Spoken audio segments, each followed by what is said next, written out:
they went deep into Russia, and he actually told me, I mean, I made it very clear. He said, we have no choice but to attack based on that. And you know, I'm very proud of the fact that with India and Pakistan, I was able to stop that. And those are nuclear powers, and that was getting close to being out of hand. And congratulate both countries.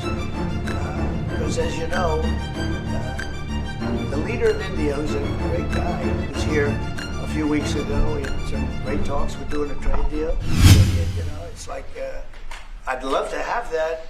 I'd like it to start. Right now, we would leave a room. If we knew the war could end, we'd say, forget about you guys, forget about trade, right? Yeah. We'd say, let's go settle it.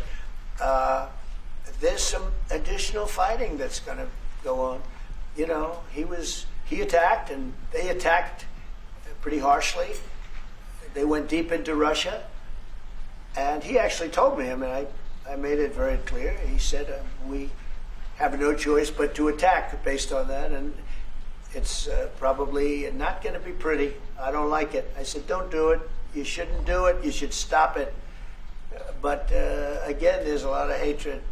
And, you know, I'm very proud of the fact that with India and Pakistan, I was able to stop that. And those are nuclear powers. And that was getting close to being out of hand. And I spoke to some very talented people on both sides, very good people on both sides. And I said, you know, we're dealing with you on trade, Pakistan and India right now. I said, we're not going to deal with you on trade if you're going to go shooting each other and whipping out nuclear weapons that maybe even affect us.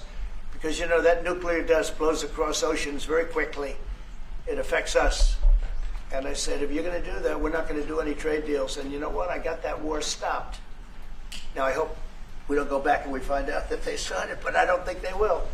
They were both good. They were well represented. I want to congratulate both countries because, as you know, the leader of India, who's a great guy, was here a few weeks ago. We had some great talks. We're doing a trade deal. And Pakistan, likewise, they have very, very strong leadership. Some people won't like when I say that, but, you know, it is what it is. And they stopped that war. Now, am I going to get credit? I'm not going to get credit for anything. They don't give me credit for anything. But nobody else could have done it. I stopped it. I was very proud of that. I wish we could do the same thing with Ukraine and Russia.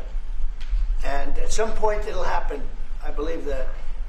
And if it doesn't happen, or if I see somebody's out of line, if Russia's out of line, you'll be amazed how tough. Remember this. They like to say that I'm friends with Russia. I'm not friends with anybody. I'm friends with you. I'm not friends with that. I want the right thing to happen for our country, for everybody, for humanity. But I'm the one that stopped the pipeline. It's called Nord Stream 2. Until I came along, nobody ever heard, not one person in this room ever heard of Nord Stream 2. You probably did, yes, because it went to Germany. He's the only one that heard. This was a mistake. But I stopped him. I stopped it. Yeah, and you've said that openly. Yeah. It was a mistake because, and I used to go with Angela. I'd say, well, wait a minute. We're spending all this money to defend you against Russia, and then you're giving Russia billions of dollars a month. What kind of a deal is that? You know, which was, but you said it better than anybody else. I appreciate it. But I'm the one that stopped it. And that was the biggest economic development job, if you want to call it that, in the history, think of it, in the history of Russia. That was a massive, it's the biggest pipeline in the world. Going to go all over Europe, not only to Germany. You know, they're Germany, but then they were branching off all over to Europe.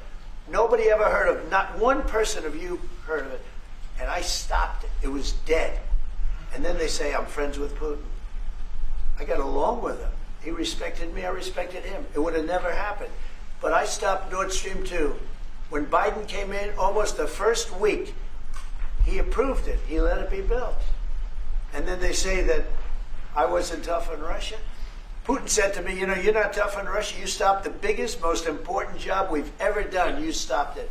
And Biden came in and he let it be built. And I'll tell you what, I'll never forget the day. I had it totally stopped. They weren't building. They gave up on it. They weren't able to. And then Biden came in and he let him build. I couldn't believe it. Okay, one or two questions more, please. Any questions? Any questions for the Chancellor? Yes. Go ahead, for the Chancellor. That would be one. I like his answers much better. Well, will you continue to support Ukraine? Yeah, I'm with Ukraine. We just signed a big deal on rare earth with Ukraine, and we want to. I want to. You know what? I'm for stopping killing. Really, that's what I'm for. Again, a war that would have never started, should have never started. I want to see the killing stop. We spent $350 billion, much more than Europe, but Europe spent a lot also, and they spent way over $100 billion. Yeah. So you're talking about close to $500 billion went into that whole thing.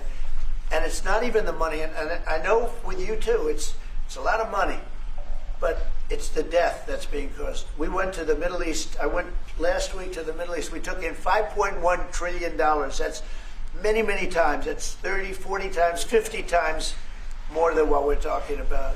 It's think of that, $5.1 trillion of investment with one trip that lasted 4 days. So it's not the money. It's a little the money, but not the money, the big thing. The big thing is the death. The death of, and really the decimation. You've lost a whole culture. You know, Ukraine had the most beautiful turrets. They call them turrets. Little towers, beautiful towers. The most beautiful in the world. They're all now laying on their side, blown to smithereens. It'll never happen again.